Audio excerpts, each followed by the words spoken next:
Hey guys, and welcome back to another movie review. Last night I got around to seeing one of my most anticipated films of the year. Came out on Thursday, but I got to see it last night, and it's Christopher Nolan's new science fiction adventure film Interstellar. So as usual, Christopher Nolan wrote, directed and produced the film. He actually wrote the film with his brother Jonathan Nolan, I think the name is, and I think they wrote Memento together and The Prestige, so they're really good together at coming up with unique stories and ideas, and that's one of the reasons I was really looking forward to this film. So the film is set sometime in the future. It doesn't really give us a date exactly, but I'm guessing it's not too far off in the future.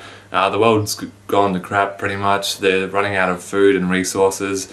There's dust everywhere. The world's pretty much just falling apart and becoming uninhabitable. And it stars Matthew McConaughey as this guy called Cooper, and I guess he was a previous astronaut, but now he is just a farmer who's farming corn, and the corn is dying off as well. So without trying to spoil the film, Matthew McConaughey's character has to leave Earth in a spaceship with a crew, and there's been a wormhole that was discovered that's the perfect opportunity to go through and seek out new planets that could be lived on by human beings as a way to kind of start again.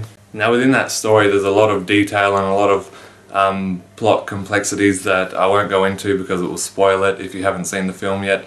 But knowing Christopher Nolan and his films, you're bound to expect a lot of that kind of stuff. His films aren't generally straightforward. They're films that make you think while you're watching it, and even days after watching it you're still thinking about it, trying to work bits out, and they're kind of films that you have to watch over and over to understand more and more each time.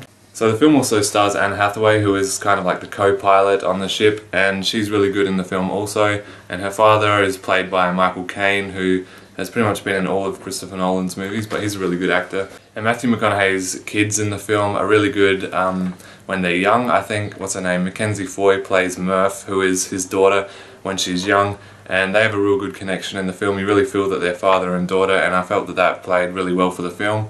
And then Jessica Chastain plays the older version of Murph, and Affleck plays the older version of his son. So the film as a whole was really good in my opinion. I think my only problem with it was stretched out a bit too long in certain scenes. Some parts got a little boring, but it definitely made up for it with some of the climaxes throughout the film. The visual effects are absolutely stunning, as is expected with a Christopher Nolan movie. The performances, especially Matthew McConaughey, he held the film together really well.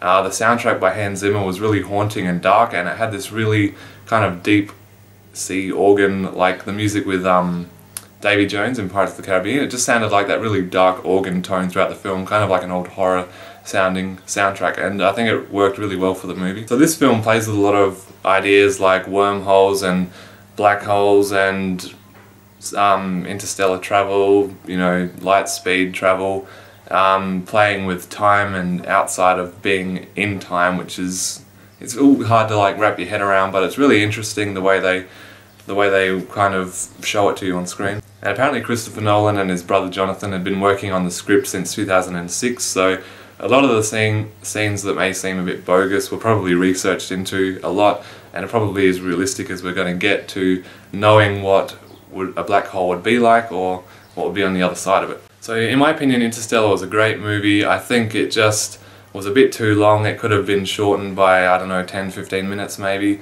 But other than that, it was really good. One of my favourite films of the year. Definitely going to pick it up on Blu-ray when it comes out, and I highly recommend it to you guys. It's just a really unique film, and I'm going to give it an A-. So I don't think it was one of his maybe very best films, but it was definitely in the middle range somewhere with movies like The Prestige and Memento and The Dark Knight. My favourite Nolan film is still The Dark Knight Rises, which was his second recent film. I just love that movie, but this is still a very good movie and I highly recommend it. So thanks guys for watching my quick review on Interstellar, the new Christopher Nolan movie. Check it out, watch some of my previous videos if you can, and subscribe, and I'll see you later.